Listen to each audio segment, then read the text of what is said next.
We're all ready. Hey, Mark. What's up, Spidey? How you doing, bro? Good. Yourself? I'm blessed and highly favored, man.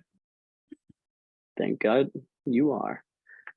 Mark, I got a quick question. You had a competition that you jumped into. It was an open competition on Saturday. It was with the World Calisthenics organization. You joined the Venice Beach Open Man tournament. What was that like for you? Honestly, I was just doing it just to have fun and to see what I had in the tank for competition because the last time I competed was in Miami, December 2021. So I haven't competed in almost 2 years. So, just kind of been chilling at home, getting my finances figured out, trying to do all kinds of different things, going through a lot of transitions and whatnot. And I was just like, hey, um, there's this open freestyle comp. I'm gonna enter it. I want to compete, and any chance I get to compete, I usually compete. Because sometimes they'll have competitions. They'll hit you up a month early and they'll tell you to fly across the country to go compete at this comp. And I'm like, bro, like y'all hit me up a month early to raise up 1500 to $2,000 to go fly across the country to compete. Like, bro, you know what I'm saying? So this one was just super what do you call it? It was really easy to get to. It's very convenient to just pull up and at the Venice Beach games, you know, um not only the Venice Beach games but and a WCO competition. So dude, it was a blessing to be a part of, bro. Um Great, man. What was when you're in competition season, how does your mindset change from when you're not competing to competing, like scheduling, like does your morning change? Does your routine change? so um before I prepare for battle or for a battle or a competition, for this competition, I was kind of taking it lightly. I just all I really did was I just started once I knew there was going to be a comp, I just started doing some freestyle. So I just started doing some more freestyle because I haven't freestyled in a couple in a like I don't even know, like 4, 5, 6 months almost. Um and I believe it was like 3 or 4 weeks ago. Like maybe like a month ago, I just started hopping back up on the bar, throwing some combos, trying to do a little bit here and there to see what I can do. Um, and so I freestyled like two more times in the week or 2 times a week. And then my regular training, like I would get cardio. My cardio would be about 3 to 4 times a week, which consists of running, boxing, jump rope, and that's about it. And then I would do weights, and calisthenics. So usually I would only do calisthenics, but uh, within the past year, I'm doing like Monday, Tuesday, Wednesday. I would do pull, push, legs, weights, and then the second half of the week I'll do calisthenics. So pull, push. Um, I won't do legs calisthenics. I'll just do whatever, on Saturday. It'll be pull, push, Saturdays, whatever, and then Wednesday, Fridays would be freestyle, freestyle on those days. And then squeeze in some cardio in there wherever we can get it. So we would do that and also track my macros as well. So I've been tracking my Nice. macros for the past 3 weeks too. Just trying to stay super consistent because I know that when I track my macros, my carbs, my fats, and my proteins, I can just get super lean, get super shredded, feel really strong, feel really good about myself, feel a lot lighter so that whenever I do a planche or a handstand or a front lever, I can hold it for a couple more seconds than usual. So that's what the preparation consists of. So you go through a full athlete setup of making sure your diet's taken care of, your Yeah. cardiovascular system's taken care of to Yes, stay keep sir. you conditioned. You're balancing out with weights, which is great to hear. And then you have to do some calisthenics in order to do freestyle calisthenics. Yeah, exactly. Um, Another part of that, so you're getting all this, the mental aspect. I know you've always had like a great mental mindset when it came to competing and just overall when it comes to your work and then personal life. Music is an important part of that. I think Mhm. when what I've noticed with the freestyle community, what songs do you play for yourself that you don't think many people in the calisthenics community listen to, but yourself only listen to? For music, man, I like to listen to hip hop. It depends. Like if I'm on a run, I like to listen like some motivational speeches. I like to listen to motivational speeches, motivational music. When I run, I like to listen to hip hop with a beat. Where it's like dun dun dun dun, like something like that, to where I can like feel like my heartbeat is like synchronized with the beat. You know what I'm saying? And then like whoever's rapping or something, like I'm just feeding my brain, feeding my mental state with the lyrics. So it has to have a positive message. Nothing that I listen to has is about killing or guns or drugs or hoes or whatever it's about. I don't really feed my brain with that.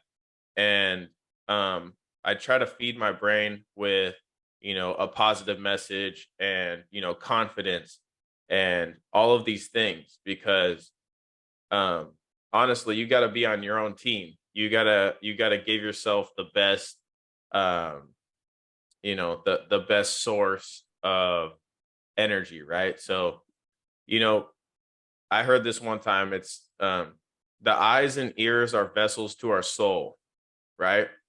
And the mouth speaks what the heart is abundant of, and our tongue has the power of life and death in it, right? So if we're listening to certain things, if we're listening to death, we're listening to negativity, it's going into our heart. And then the mouth speaks out of the abundance of the heart. So if we speak negativity, right, our tongue has power of life and death. So are we speaking life over ourselves, or are we speaking death over ourselves? And so it goes deep. It's a spiritual, mental, and physical thing that a lot of people don't understand. They don't tap into that. So yeah, that's basically in a nutshell of the music that I would listen to. No, so like no Debbie Downer, no like all positive, well, positive in the sense of like Well, no, making I'll listen. sure. I'll listen to rap, like I'll listen to Mhm. hip hop and stuff, but it's got to make me feel good. Yeah, It's got to make me feel of like I, course. I can conquer the world, like I can just do whatever I can put my mind to. Um, but yeah, honestly though, in terms of like genres, I like EDM, I like hip hop, rap, um, and I like rock or heavy metal from time to time. I like certain Hmm. heavy metal, like hard rock. Um, uh, and then also you can't forget about the recovery games, right? So like recovery, if I'm just chilling on a downtime, bro, I like to listen to like, you know, Post Malone, like some chill vibe type music, or like just some super chill beats. Um my boy Kyle Corbin, he started Hmm. making music. I don't know if you heard any of his tracks, but I've been listening to that to Kyle. Like he just goes hard. So usually when your homie starts making music, it's like, yeah, bro, this is fire. But then you're like, you never listen to it. But like, I actually listen to this dude's music and it's lit. So yeah. And that's why you're a great supportive friend, Mr. Mark. Yes, sir. I have another question for you because you mentioned tracking your macros, nutrition, but there is always a pre-comp meal and also a post-comp meal. What's the meal or the Mhm. snack that you have before a competition, or you just go fasting that day, or what's the reward or the treat for yourself you have after? So for me personally, I can't perform at my highest level if I'm fasted.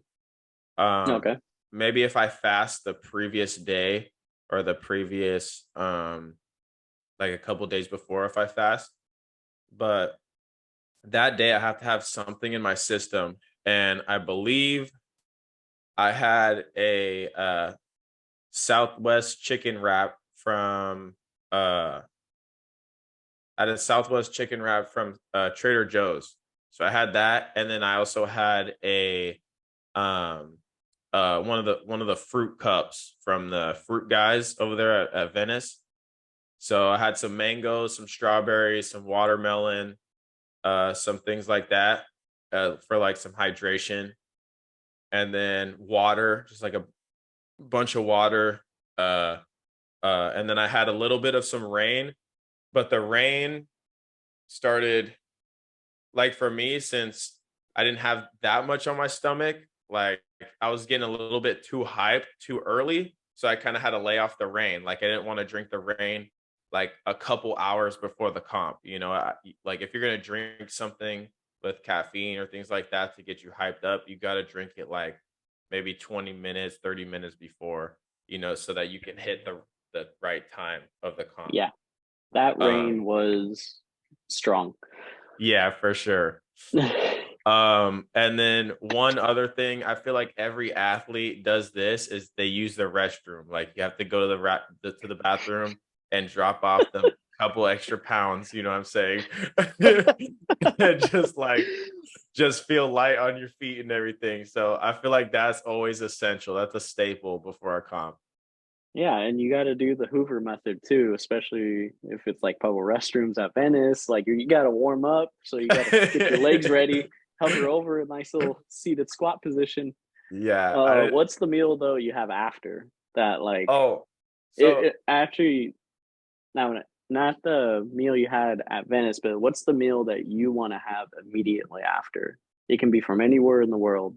What's the one you want? immediately, Yeah, like you can, I don't know, some chicken from the Midwest or dude, anywhere in the world. What's the meal you want to have after a competition? the meal I would like to have after a comp, it really depends on location. Like if I'm in Hawaii or something, I'm trying to have something tropical. Like if I'm in Vegas, I'm trying to slide to Gordon Ramsay's Hell's Kitchen and get me a steak. Like if I'm in Dubai or something, I'm about to have some Mediterranean food. Um, it really depends. I was in Venice, so we went and had some tacos, so um, it really depends.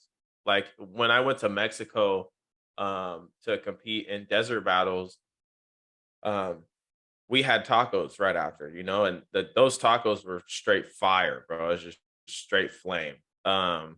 But I would say for post comp meal, for like you're asking for like the beneficial, um, like what meal is best for like recovery after like a hard training session or competition. No, I'm asking like what's the meal that you, Mark, want to have after a competition? Oh yeah, Like that's just the a it's regional, it sounds like. it just depends on the location, yeah. Like Okay. whatever everyone says is hot up in wherever we are, then that's what we're gonna go get. I think in Miami it was like jerk chicken or something like that we got. So yeah, Well, Mark, that will conclude our nice little interview we're having right here. Thank you again so much. I appreciate it. absolutely. It was my pleasure. All right. Thank you, Mark. I'm all set. I didn't know how to end it. All right,